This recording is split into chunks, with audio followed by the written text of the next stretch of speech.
6 years ago, shortly after I'd announced I was running for state assembly, a well-meaning Muslim uncle pulled me aside. He smiled softly and looked at me with care.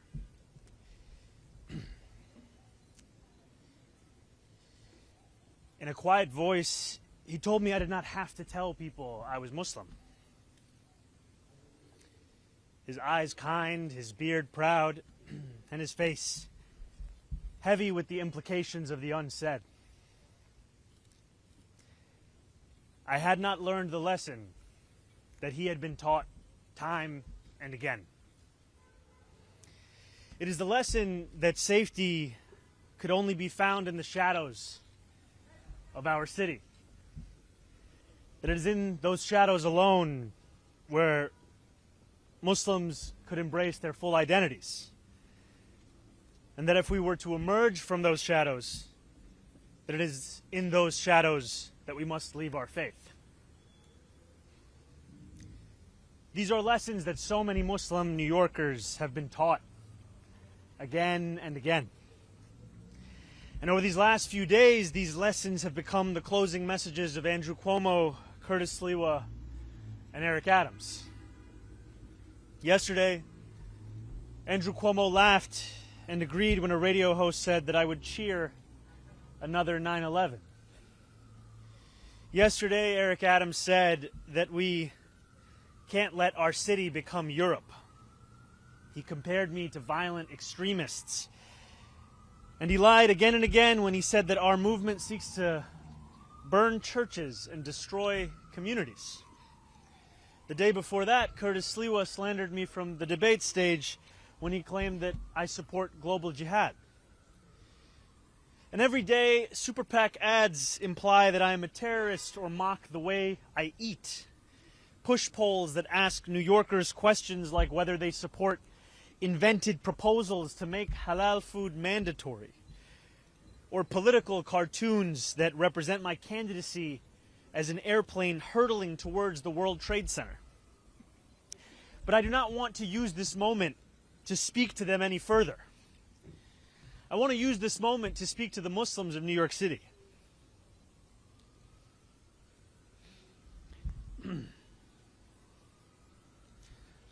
I want to speak to the memory of my aunt,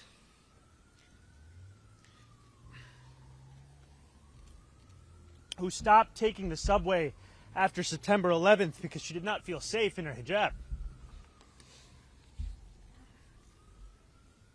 I want to speak to the Muslim who works for our city, whether they teach in our schools or walk the beat for the NYPD. New Yorkers who all make daily sacrifices for the city they call home, only to see their leaders spit in their face. I want to speak to every child who grows up here, marked as the other, who is randomly selected in a way that never quite feels random, who feels that they carry a stain that can never be cleaned. Growing up in the shadow of 9/11, I have known what it means to live with an undercurrent of suspicion in this city. I will always remember the disdain that I faced, the way that my name could immediately become Muhammad, and how I could return to my city only to be asked in a double-mirrored room at the airport if I had any plan on attacking it. And since I was very young, I've also known that I was spared the worst of it. I was never pressured to be an informant like a classmate of mine. I've never had the word terrorist spray-painted on my garage as one of my staff had to endure. My mosque has never been set on fire. To be Muslim in New York is to expect indignity. But indignity does not make us distinct. There are many New Yorkers who face it. It is the tolerance of that indignity that does.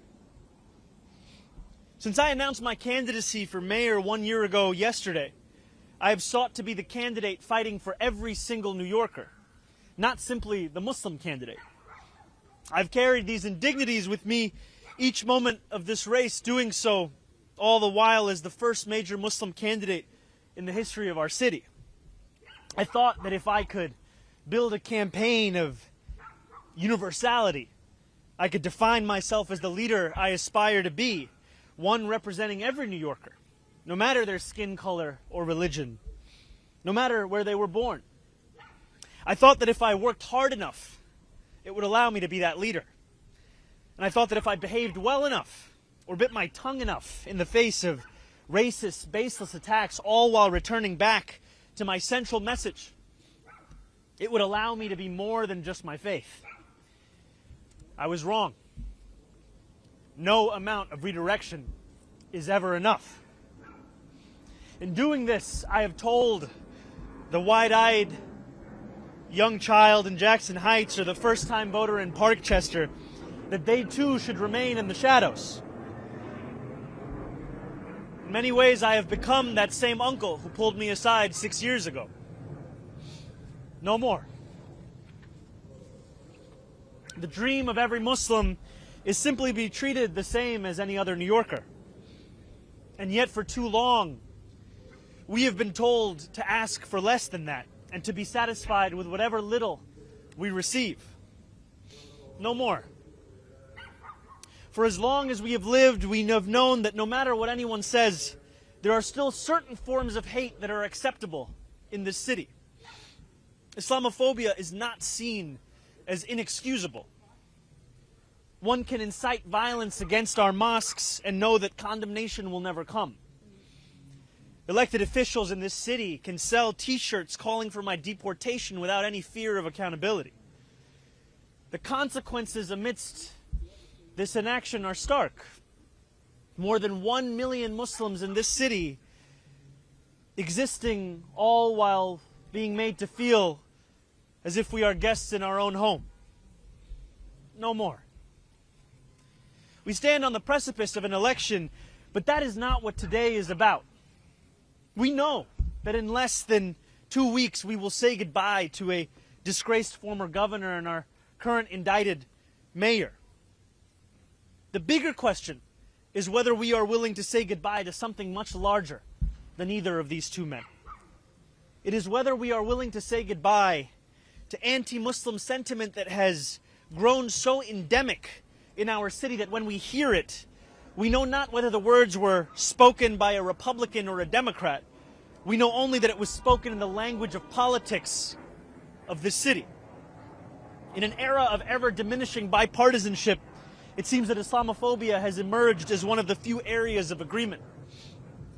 And while I appreciate all who have rushed to my defense over these past few days, I think of those Muslims in this city who do not have the luxury of being the Democratic nominee, who do not have the luxury of being deemed worthy of solidarity. While my opponents in this race have brought hatred to the forefront, this is just a glimpse of what so many have to endure every day across this city.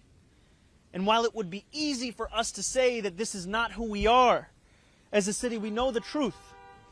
This is who we have allowed ourselves to become. And a question lies before each of us. Will we continue to accept a narrow definition of what it means to be a New Yorker that makes smaller every day the number of those guaranteed a life of dignity? Will we remain in the shadows, or will we together step into the light? There are 12 days remaining until Election Day. I will be a Muslim man in New York City each of those 12 days and every day that follows after that. I will not change who I am, how I eat, or the faith that I am proud to call my own. But there is one thing that I will change. I will no longer look for myself in the shadows. I will find myself in the light. Thank you very much.